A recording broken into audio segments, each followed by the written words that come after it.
Sebanyak 25 sopir bus yang akan mengangkut pemudik di Terminal Alang-Alang Lebar Palembang menjalani tes urin yang digelar oleh Badan Narkotika Nasional dan Dinas Kesehatan Sumatera Selatan. Pemeriksaan bertujuan sebagai deteksi dini untuk memastikan pengemudi dan awak bus bebas dari narkotika maupun obat-obatan terlarang yang berpotensi membahayakan keselamatan penumpang. Para sopir mendukung tes ini karena membantu mereka memastikan kondisi tubuh tetap prima selama perjalanan.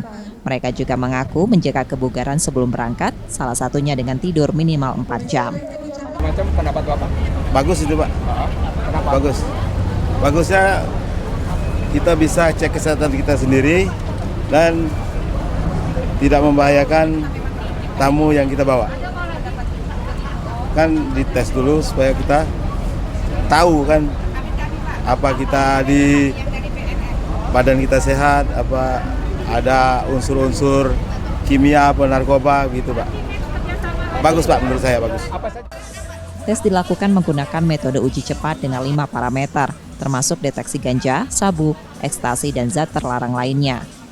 Metodenya bagaimana, Pak? Ya, kita sementara ini kita menggunakan hasil rapid test, jadi menggunakan alat dengan 5 parameter.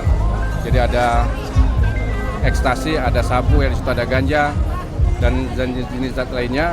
Nah, sehingga hasil deteksi kita semuanya itu nggak ada yang masuk di dalam kategori itu.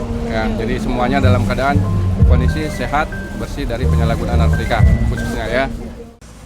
Dari hasil pemeriksaan, seluruh sopir dinyatakan bebas dari pengaruh narkoba. Tim Liputan Kompas TV, Palembang, Sumatera Selatan.